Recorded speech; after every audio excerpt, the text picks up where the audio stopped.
For many years, decisions in mixed martial arts are looked down upon by the fans, generally seen as symbolic of a boring fight. When scoring these bouts, we all have our own biases and feel wronged when the judges side against us. People throw the word robbery around like it isn't a beautiful art form in its own right, with so many intricate layers that it forces those in the know to work overtime to be able to accurately predict how a fight will go. Today, I will be unveiling the cogs, levers and pulleys that are secretly running this well-oiled machine and exposing the different factors that play into a robbery in the UFC. Every single one of us has fallen victim to being swayed by the narrative portrayed by the broadcast booth. Each member of the commentary team has a producer in their ear, supposedly to keep them on track and make sure they stay professional. Could they also be instructing them to push a certain agenda? Absolutely. Not only are there fighters that the UFC would much rather have win, but the commentators can sometimes be good friends or training partners with one of the athletes, assuring a personal bias. There were times when Dominic Cruz had to commentate on his former opponents that he had bad blood with, and DC had to hide his hatred for John Jones as much as he could. But these factors are not going to solidify a judge's decision in that sole commentator's favour. It has to benefit the company or the people that have a lot of money staked. I'm obviously referring to the bookmakers, or literally the mafia, not your everyday sports bettor. Now, you may have caught on to some of the catchphrases that the UFC commentators use. It's anybody's fight. It all comes down to this round. I don't know who's winning. It could be 1-1 going into this final round. You know fine rightly who's winning, but there are a couple of reasons why they do this. If a low-interest bout is even slightly competitive, they don't want to make it seem too obvious who's winning, as it could steer the gamblers in the direction of cashing out their bets early. The consumer is never meant to benefit.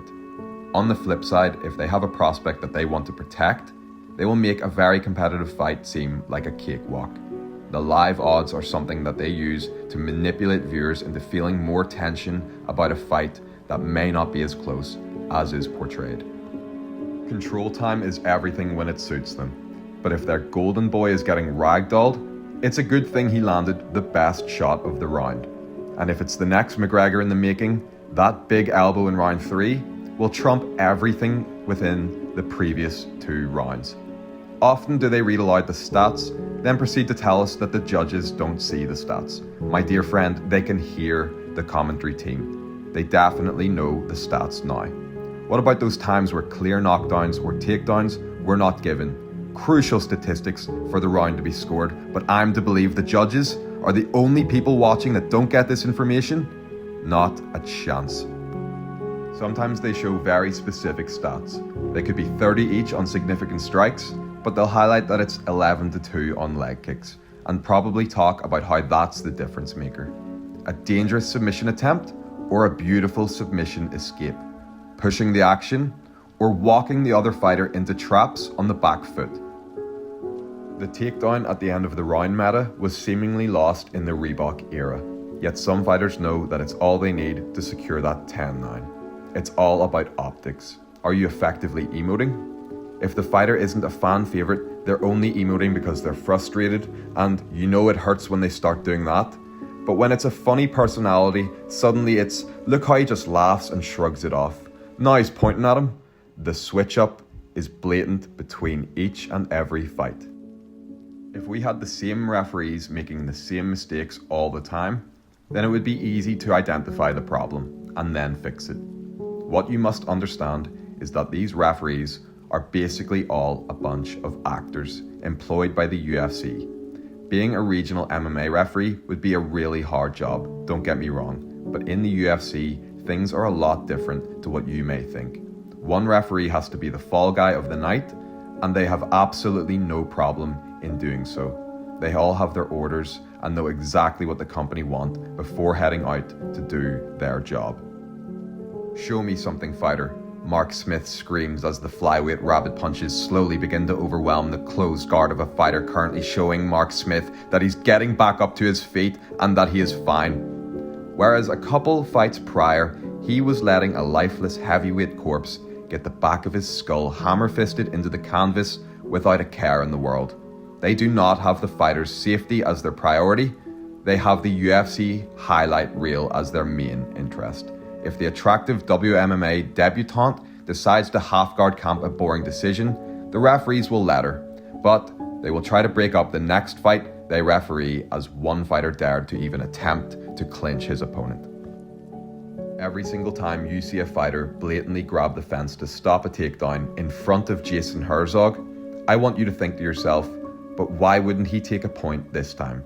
Because to be consistent is to be predictable. And as the owner, you cannot have predictable in a sport that people are betting money on. Sometimes you will see a brutal robbery and it won't even make sense for the company, but it might just be that they needed a parlay killer and introduce blatant pre-written scorecards, as some like to refer to them, or early stoppages. A fighter can be robbed in other ways than a judge's decision. For instance, stopping the fight for a minor cut, swelling, or drop foot, taking away points causing a fighter to be more aggressive, or taking away positions which could lead to a fighter getting finished when they were winning beforehand.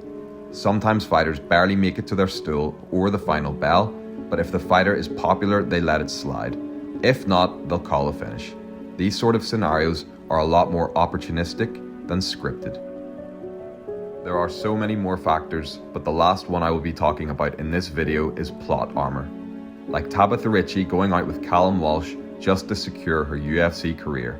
She is a genius.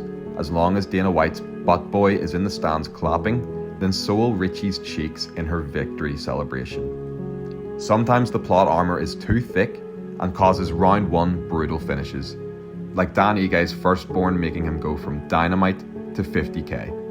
In Zechiku's mother powering up an NPC with no skills or brain to be able to actually have a career in professional fighting, or Damon Jackson going sicko mode after the unfortunate passing of his brother.